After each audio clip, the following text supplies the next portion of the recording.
Private స్కూళ్లలో fee దోపిడీపై ప్రభుత్వం నియంత్రణ చట్టం తీసుకురావాలని, ఇందుకోసం అసెంబ్లీ ప్రత్యేక సమావేశం ఏర్పాటు చేసి బిల్లు పాస్ చేయాలని జాగృతి అధ్యక్షురాలు కల్వకుంట్ల కవిత డిమాండ్ చేశారు. ఒకేసారి 30 నుంచి 40% ఫీజులు పెంచి విద్యార్థుల తల్లిదండ్రులను ప్రైవేట్ స్కూల్స్ యాజమాన్యాలు దోపిడీ చేస్తున్నాయని ఆందోళన వ్యక్తం చేశారు. ఇవాళ బంజారాహిల్స్ లోని జాగృతి కార్యాలయంలో మీడియాతో మాట్లాడిన ఆమె పాత పేరు కొత్త అజెండాలతో ప్రజల ముందుకు వస్తానని తెలిపారు. తెలంగాణ రాష్ట్ర సమితి పేరు ఇప్పుడు ఎవరి సొంతం కాదని గుర్తు చేశారు. ఏటా 8% మించి ఫీజు పెంచడాన్ని ప్రభుత్వం నిరోధించాలన్నారు. ఏప్రిల్ కూడా రాకముందే ప్రైవేట్ స్కూల్స్ 25 నుంచి 30% ఫీజులు పెంచుతున్నాయని, ₹1,00,000 ఫీజు ఉంటే ఇప్పుడు మరో 30,000 భారం కాబోతుందన్నారు. ఈ విషయంలో హైదరాబాద్ లో చాలా స్కూల్స్ వద్ద పేరెంట్స్ ధర్నాలు చేస్తున్నారన్నారు. ప్రతి నెల ఫీజు తీసుకోవాల్సిందిపై ఒకేసారి 60% ఫీజు కట్టాలంటూ ఒత్తిడి చేస్తున్నారని, దీని కారణంగా పేద మధ్యతరగతి కుటుంబాలపై భారీగా భారం పడే పరిస్థితి వచ్చిందన్నారు. అర్జెంటుగా అసెంబ్లీ సెషన్ నిర్వహించే ఫీజు నియంత్రణ కమిటీని వేయాలని డిమాండ్ చేశారు. మొన్నటి విద్యా కమిషన్ రిపోర్టు చెత్తగా ఉన్నప్పటికీ అందులో ఏటా ఫీజును 7 నుంచి 8% పెంచుకోవచ్చని సూచించింది. కనీసం దాన్ని ప్రభుత్వం అమలు చేయాలన్నారు. ప్రైవేట్ స్కూల్స్ ఫీజులు పెంచిన విధంగా పిల్లల తల్లిదండ్రులకు జీతాలు పెరగవని కవిత తెలిపారు. నార్త్ ఇండియా స్కూల్స్ వస్తున్నాయి ఇక్కడికి. అలెను, ఎక్సలెన్స్, రెజనెన్స్, ఫిజిక్స్ వాళ్ళ వీళ్ళందరూ నార్త్ ఇండియన్ స్కూల్స్. వీళ్ళు రావడం వల్ల నష్టం ఏం జరుగుతుంది? North Indian intermediate colleges, schools వాళ్ళు తీసుకొని వస్తున్నారు ఇక్కడికి. నష్టం ఏం జరుగుతుందంటే టోటల్ ఫ్యాకల్టీ వాళ్ళు ఓన్లీ నార్త్ ఇండియన్స్కే జాబ్స్ ఇస్తున్నారు. రిసెప్షనిస్ట్ దగ్గర నుంచి బాత్రూమ్స్ క్లీన్ చేసే వరకు కూడా వాళ్ళు ఓన్లీ నార్త్ ఇండియన్స్కే అవకాశాలు ఇస్తున్నారు. మరి మన తెలంగాణ లెక్చరర్స్ ఎటు పోవాలి? తెలంగాణ టీచర్స్ ఎటు పోవాలి? తెలంగాణ వాళ్ళకు ఉద్యోగాలు కావాలన్నా వద్దా? ఈ విషయంలో ప్రభుత్వం ఏమైనా స్టాండ్ తీసుకుంటుందా, తీసుకోదా? ఒకవేళ అందులో ఉద్యోగాలు మన వాళ్ళకి ఇవ్వకపోతే వాళ్ళకి పర్మిషన్ ఇవ్వకండి. మీరు ఎందుకు ఇస్తున్నారు పర్మిషన్? ఈ ఇయర్ పర్మిషన్స్ ఒకసారి లిస్ట్ మేము త్వరలో బయట పెడతాం. టోటల్ నార్త్ ఇండియన్ స్కూల్స్కే పర్మిషన్ ఇచ్చారు. తెలంగాణ వాళ్ళు ఎవరైనా అప్లై చేస్తే ఇస్తలేరు. ఇవ్వచ్చు కదా, తెలంగాణ ఉద్యమకారులకు ఇవ్వండి, తెలంగాణ యువకులకు ఇవ్వండి. వాళ్ళు పెట్టుకుంటారు ఒకటో రెండో కాలేజీలు, వాళ్ళు బతికిపోతారు కదా. ఎందుకు నార్త్ ఇండియన్ లాబీని మీరు ఎంకరేజ్ చేస్తున్నారని చెప్పి నేను ప్రభుత్వాన్ని డిమాండ్ చేస్తూ, ఇప్పుడు స్కూల్స్ ఎస్పెషల్లీ కార్పొరేట్ స్కూల్స్తోని విషయం ఏంటంటే దాదాపుగా మీరు ఏదైనా ఒక మనమన్న ఈ 2 పేర్లలో చైతన్య నారాయణ తీసుకుంటే ఒక్కొక్కరి దగ్గర 1,00,000 మంది స్టూడెంట్స్ ఉన్నారు. 1,00,000 నుంచి 2.5 లక్షల ఫీజు వసూలు చేస్తున్నారు. 1,00,000 మంది స్టూడెంట్స్ ఇంటూ 1,00,000 ఫీజు వేసుకుందాం అంటే సంవత్సరానికి ఎన్ని వేల కోట్ల వ్యాపారం అవుతుంది అన్నది లెక్క మీ అందరికీ అర్థమవుతున్నది. పోనీ మరి 1000 నుంచి 1,500 కోట్ల వ్యాపారం ఒక్క సంవత్సరానికి చేస్తున్న ఈ విద్యా సంస్థలు కనీసము ₹1 కూడా ట్యాక్స్ కట్టవు. కట్టవు. వాటికి రకరకాల కంపెనీలు పెట్టి వాటిలోకి మళ్ళిస్తూ ఉంటారు బిజినెస్ అంతా.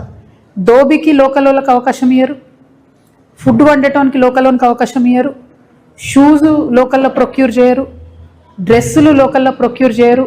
అంటే ఈ 1,500 కోట్ల వ్యాపారం ఒక్క సంవత్సరం చేసే ఈ విద్యా సంస్థలు కూడా ఏ ఒక్క తెలంగాణ బిడ్డకు కూడా కనీసం అవకాశం ఇయ్యరు. అర్జెంటుగా ప్రభుత్వం అసెంబ్లీ సెషన్ పెట్టాలి, ఫీజు నియంత్రణ చట్టాన్ని పాస్ చేయాలి. జూన్ జూలైలో ఏదైతే పేరెంట్స్ ని ప్రైవేట్ పాఠశాలలు ఫీజులు పెంచి కాల్చుకొని తినబోతా ఉన్నారో ఆ ప్రైవేట్ పాఠశాలల బారి నుండి ప్రభుత్వం పిల్లల యొక్క పేరెంట్స్ ని రక్షించాలి. అన్ని ప్రైవేట్ పాఠశాలలు బాగలేవని నేను అంటలేను. చాలా మంది ప్రైవేట్ పాఠశాలలు పిల్లల్ని కడుపులో పెట్టుకొని చూసుకునే వాళ్ళు ఉన్నారు, టీచర్స్ ని బాగా చూసుకునే వాళ్ళు ఉన్నారు. కానీ ఎవరైతే అడ్డగోలుగా ఫీజులు పెంచుతున్నారో, ఎవరైతే కనీసం పేరెంట్స్ ని లోపలికి కూడా రానియకుండా అపాయింట్మెంట్ కూడా ఇవ్వకుండా పురుగుల్ని చూసినట్టు చూస్తున్నారో అటువంటి పాఠశాల యాజమాన్యాలకు మాత్రం నేను చెప్తా ఉన్నా, 8 to 10% మీరు పెంచుకోండి. కానీ అంతకన్నా ఎక్కువ పెంచితే ఈ ప్రభుత్వం యాక్షన్ తీసుకుందా సరే, లేకపోతే మాత్రం మేము జాగృతి నుండి ఎక్కడికక్కడ పేరెంట్స్ పక్షాన మేము కూడా స్కూళ్ళ ముంగట నిలబడి ధర్నా చేస్తామని చెప్పి తెలియజేస్తూ, మరి రాష్ట్రంలో ఉన్నటువంటి విద్యార్థుల్ని కాపాడవలసిందిగా ప్రభుత్వాన్ని డిమాండ్ చేస్తూ మీ దగ్గర సెలవు తీసుకుంటున్నాను. ఈ నారాయణ, చైతన్య ఇట్లాంటి కార్పొరేట్ స్కూల్స్ దాదాపు ఒక 1,500 ఉన్నాయి. వాళ్ళు ఏం చేస్తున్నారు? పెంచుడు ఫీజు వాళ్ళు 30% పెంచుతారు, కానీ టీచర్స్కి మాత్రం జీతం పెంచరు, టీచర్స్కి మాత్రం PF కట్టరు.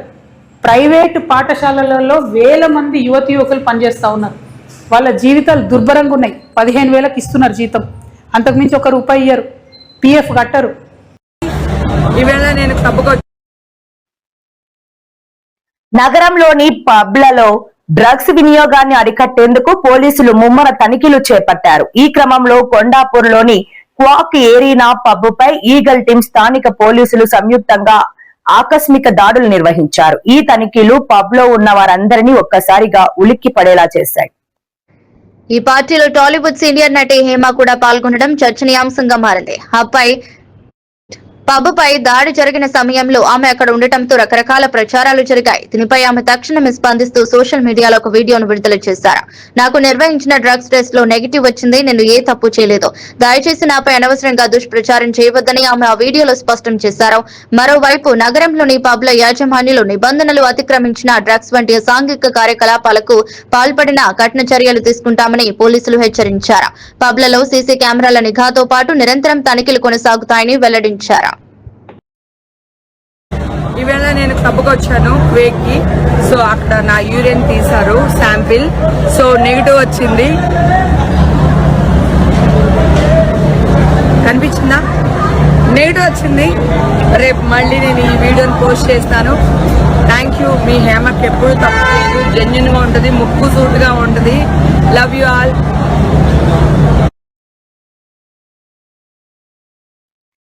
2047 నాటికి తెలంగాణను దక్షిణ ఆసియాకు టెక్స్టైల్ రాజధానిగా తీర్చిదిద్దడమే తమ ప్రభుత్వ లక్ష్యమని సీఎం రేవంత్ రెడ్డి స్పష్టం చేశారు. హైదరాబాద్ లో జరిగిన ఏషియన్ టెక్స్టైల్ కాన్ఫరెన్స్ 2026లో ఆయన మాట్లాడుతూ తెలంగాణలో తయారైన వస్త్రాలను ప్రపంచంలోని ప్రతి దేశంలో ప్రజలు ధరించేలా చేయాలన్నదే తన ఆశయమని అన్నారు. టెక్స్టైల్ రంగంలో పెట్టుబడులు పెట్టేందుకు ముందుకు వచ్చే వారికి అన్ని రకాలుగా అండగా ఉంటామని సీఎం భరోసా ఇచ్చారు. పెట్టుబడిదారులకు అవసరమైన భూమి, విద్యుత్, నీరు రాయితీలతో పాటు మౌలిక సదుపాయాలు కల్పిస్తామని, అనుమతులు కూడా వేగంగా మంజూరు చేస్తామని హామీ ఇచ్చారు. మీకు విజన్ ఉంటే మీకు సరైన భాగస్వాములం మేమే. కలిసికట్టుగా ప్రపంచాన్ని మార్చగల టెక్స్టైల్ వ్యవస్థను నిర్మిద్దామని ఆయన పిలుపునిచ్చారు.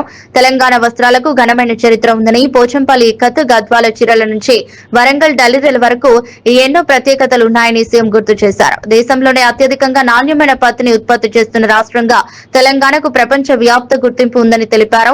వరంగల్లో ప్రపంచ స్థాయి కాకతీయ మెగా టెక్స్టైల్ పార్క్ అందుబాటులో ఉందని వివరించారు. హైదరాబాద్ ఫిలిం ప్రొడక్షన్ కు హబ్ గా మారుతుందని, నెట్ఫ్లిక్స్ వంటి సంస్థలు ఇక్కడ స్టూడియోలు ఏర్పాటు చేస్తున్నాయని సీఎం తెలిపారు.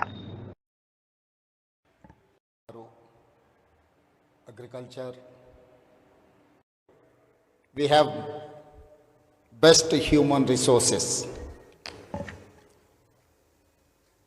If you have a vision, we are your perfect partner for global success.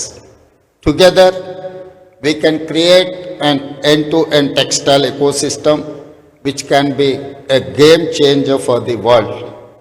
From cotton fields of Telangana to fashion shows in London, New York, Paris, Milan, Tokyo or Dubai.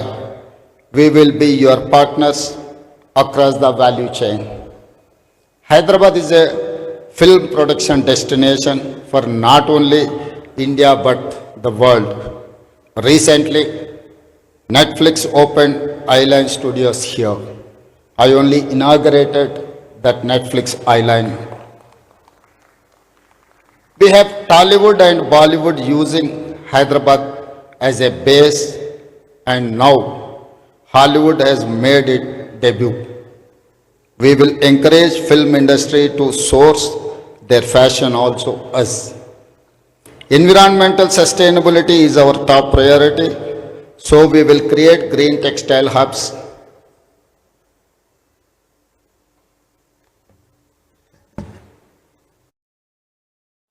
రాజధాని అమరావతికి parliament ఆమోదం దక్కడం చారిత్రాత్మక ఘట్టమని ముఖ్యమంత్రి చంద్రబాబు సంతోషం వ్యక్తం చేశారు. YCP మినహా దేశంలోని అన్ని పార్టీలు ఈ బిల్లుకు మద్దతు తెలపడం విశేషమని, రాష్ట్ర ప్రజలకు ద్రోహం చేసిన ఏకైక పార్టీ వైసీపీయేనని ఆయన దుయ్యబట్టారు. గత ప్రభుత్వం అమరావతిని నాశనం చేయాలని చూసిందని, కానీ తాము అదే అమరావతిని రాజధానిగా చేస్తూ శాసనం చేశామని సీఎం గర్వంగా ప్రకటించారు. విశాఖపట్నం, తిరుపతి ప్రాంతాలను పారిశ్రామికంగా అభివృద్ధి చేస్తామని స్పష్టం చేశారు. విభజన సమయంలో కూర్చోవడానికి కార్యాలయం కూడా లేని పరిస్థితి నుంచి నేడు ఒక సుస్థిర రాజధాని నిర్మించుకోగలిగామని గుర్తు చేశారు. 11 సీట్లకు పరిమితమైన వైసీపీకి ఇంకా బుద్ధి రాలేదని చంద్రబాబు మండిపడ్డారు.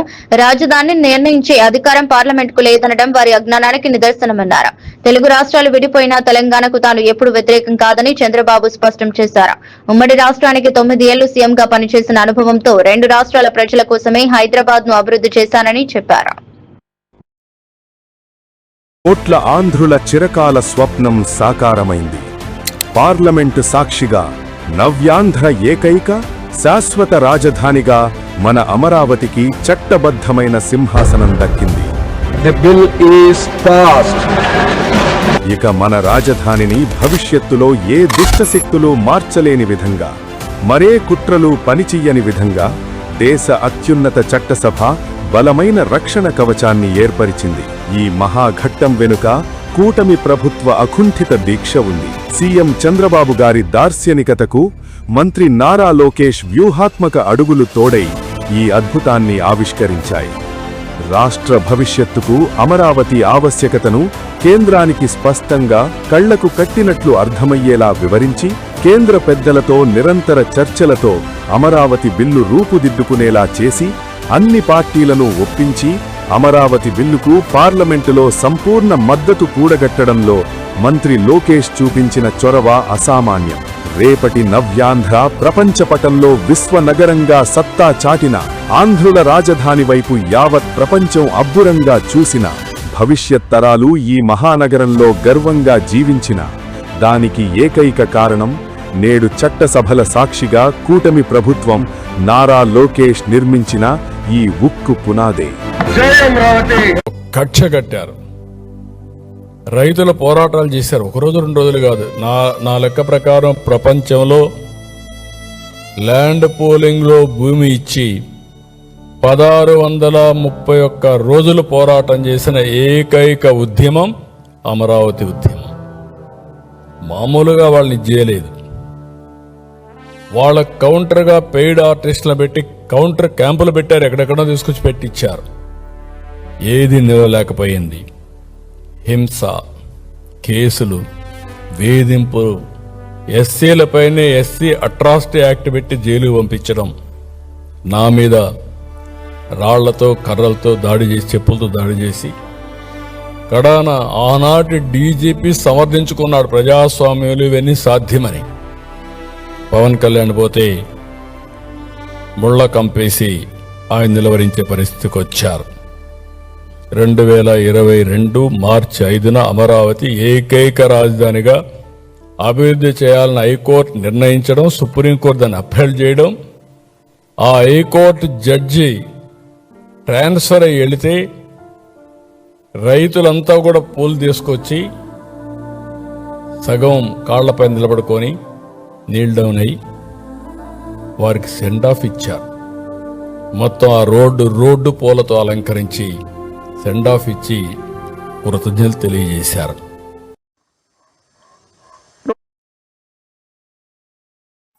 ఆంధ్రప్రదేశ్ రాజధాని అమరావతి నిర్మాణం పేరుతో ముఖ్యమంత్రి చంద్రబాబు భారీ కుంభకోణానికి పాల్పడుతున్నారని వైసీపీ నేత రాచమల్లు శివప్రసాద్ రెడ్డి తీవ్ర స్థాయిలో ధ్వజమెత్తారు. రాజ్యసభలో తమ పార్టీకి 7 ఎంపీలు ఉన్నప్పటికీ కేవలం 5 నిమిషాలు మాత్రమే సమయం ఇచ్చారని వారు రాష్ట్రపతి దృష్టికి తీసుకెళ్లారు.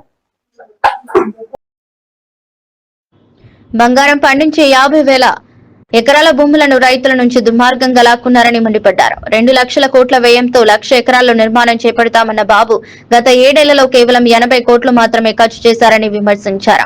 ఇదే వేగంతో వెళితే రాజధాని పూర్తి కావడానికి 200 ఏళ్లు పడుతుందని ఎద్దేవా చేశారు. సెల్ఫ్ ఫైనాన్స్ ప్రాజెక్ట్ అని చెప్పి ఇప్పటికే 1,000 కోట్లు అప్పులు చేశారని, చదరపు అడుగుకు 4,000 ఖర్చు అయ్యే చోట 14,000 చూపిస్తూ నిధులు దారి మళ్లిస్తున్నారని ఆరోపించారు. అమరావతి నిర్మాణం కేవలం బేతాల కథల వంటిదని, చంద్రబాబు హయాంలో ఇది ఎప్పటికీ పూర్తి కాదని రాజమల్లు స్పష్టం చేశారు. తాము అమరావతికి వ్యతిరేకం కాదని, కానీ తమపై ఉద్దేశపూర్వకంగా దుష్ప్రచారం చేస్తున్నారని వైసీపీ ఎంపీలు ఆవేదన వ్యక్తం చేశారు.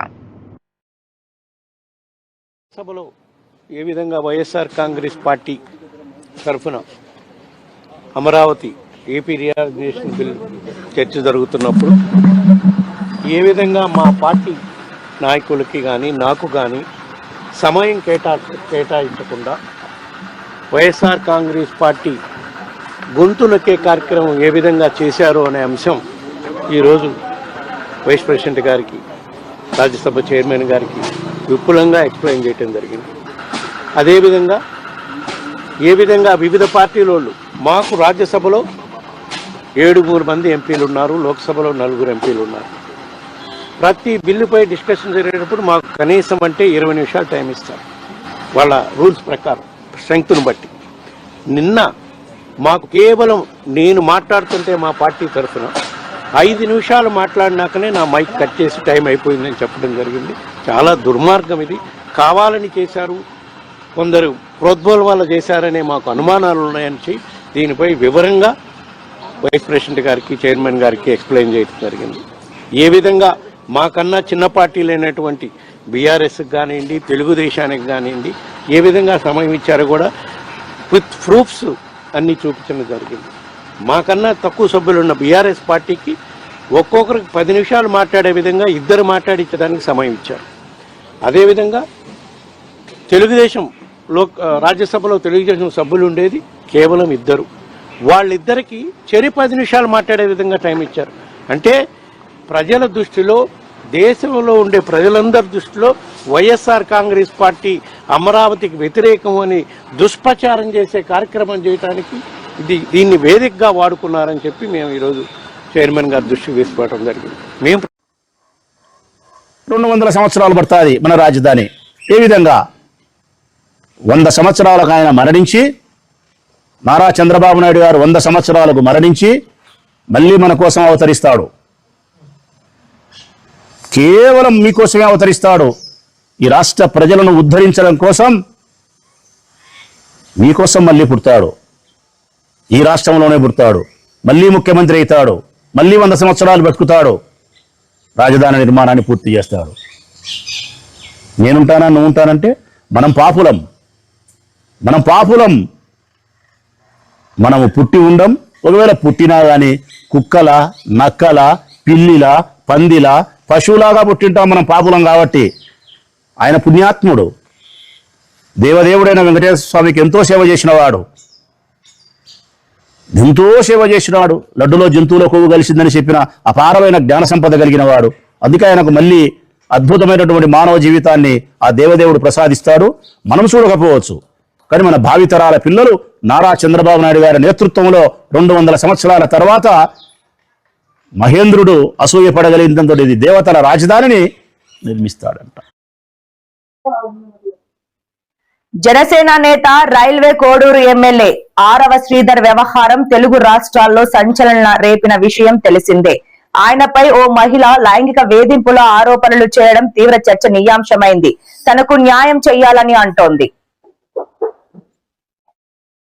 తాజాగా తనపై దాడి జరిగినట్టు ఆమె ఆరోపించారు. ఎమ్మెల్యే అనుచరులు తనను కొట్టారని ఆమె పోలీస్ స్టేషన్ కు వెళ్లి ఫిర్యాదు చేశారు. రోడ్డు మీద తనను కొడితే తిరగదని అనుకుంటున్నాడని, నేను తిరిగి చూపిస్తానని సవాల్ చేసింది. కోడూరు ఎమ్మెల్యే ఆరవ శ్రీధర్ అనుచరులు జనసేన నేత తాతంశెట్టి నాగేంద్ర వర్గీయులు తనపై దాడి చేశారని బాధితురాలు హర్షవీణ పోలీసులను ఆశ్రయించారు. ఈ ఘటనపై ఆమె నేడు టీడీపీ ప్రజా దర్బార్లో ముక్కా రూపానందరెడ్డిని కలిసి న్యాయం చేయాలని కోరారు. ఈ క్రమంలోనే తనపై దాడి జరిగినట్లు ఆమె పేర్కొన్నారు.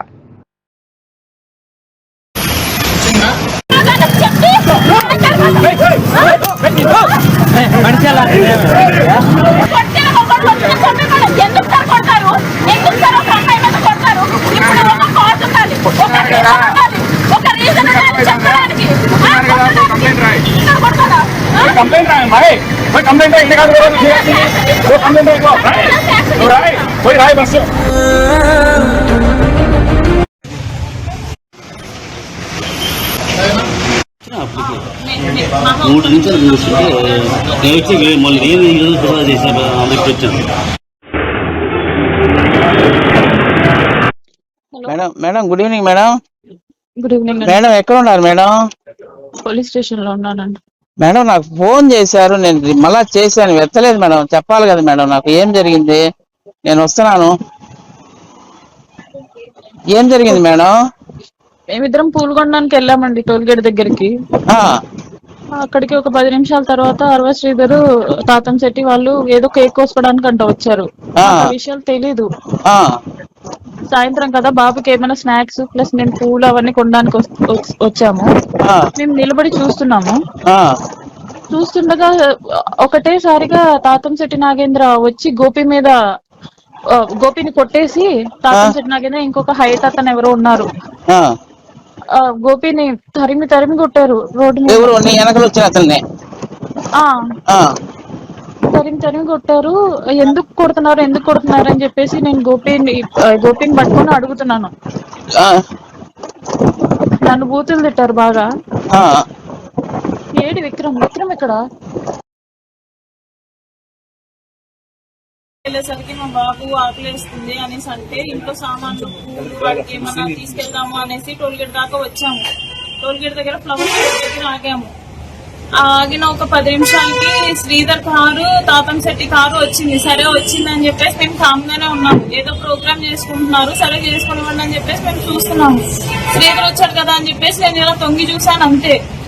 తాతం శెట్టి ఆల్ ఆఫ్ సడన్ గా వచ్చి ఈ అబ్బాయిని ఎందుకు కొడుతున్నాడో తెలియట్లా, ఎందుకు కొడుతున్నాడు, తరిమి కొడుతున్నాడు, అసలు ఎందుకు కొడుతున్నారు సార్ అని చెప్పేసి నేను అడుగుతున్నా కూడా రోడ్డు మీద అంతా తరిమి కొడుతున్నాడు అండి. వాళ్ళ చేతుల్లో రాడ్స్ ఉన్నాయి, పైప్స్ ఉన్నాయి. అలా తరిమి కొడుతుంటే ఎందుకు సార్ అని చెప్పేసి నేను ఆపేస్తుంటే ముందు వాడు వెళ్ళాలి అని చెప్పేసి ఆ అబ్బాయి ఆటోలో వెళ్ళిపోయాడు. చాలా దారుణంగా కొట్టాడు. 10 దెబ్బలకి పైగా కొట్టారండి. నేను వచ్చేసి ఎందుకు కొడుతున్నారు, కొట్టే వాళ్ళు చెప్పి కొట్టండి, ఎందుకు కొడుతున్నారు, మేమేం చేసామని చెప్పేసి కొడుతున్నారు అనేసి నేను అడిగితే, మా లంజా నీకు పని అయిపోయింది, ఈ రోజు చచ్చిపోతావే నువ్వు, నా చేతిలో చచ్చిపోతావు నువ్వు ఈ రోజు అంటే చంపేసేయి, నాకు మాత్రం ఎందుకు కొడుతున్నావో చెప్పి కొట్టా అనేసి నేను అక్కడ కూర్చున్నాను. కూర్చున్నప్పుడు తల మీద ఒక దెబ్బ, ఇక్కడ ఒక దెబ్బ, చాలా గట్టి కొట్టాడు తాతం శెట్టి నాగేంద్ర. దాని తర్వాత ఆడు పక్కన ఎవడో హైట్ గా ఉండి ఆడు మాలంజా మాదిగ లంజా అది ఇది అని తిడుతూనే ఉన్నాడు. చచ్చిపోతావు నువ్వు అనేసి తాతం శెట్టి తిడుతూనే ఉన్నాడు. మరి తాగేసి వచ్చారో మరి ఎందుకు వచ్చారో నాకు తెలియదు. కారణం లేకుండా వచ్చి కొట్టారండి. రోడ్డు మీద టోల్ గేట్ దగ్గర దారుణంగా కొట్టారు. టోల్ గేట్ దగ్గర ఉంటే సీసీ కెమెరాసే చెప్తాయి. సార్ ఏం లేదు సార్, వచ్చాము మేము ఏం చేయలేదు, మేము అసలు ఏమీ చేయలేదు.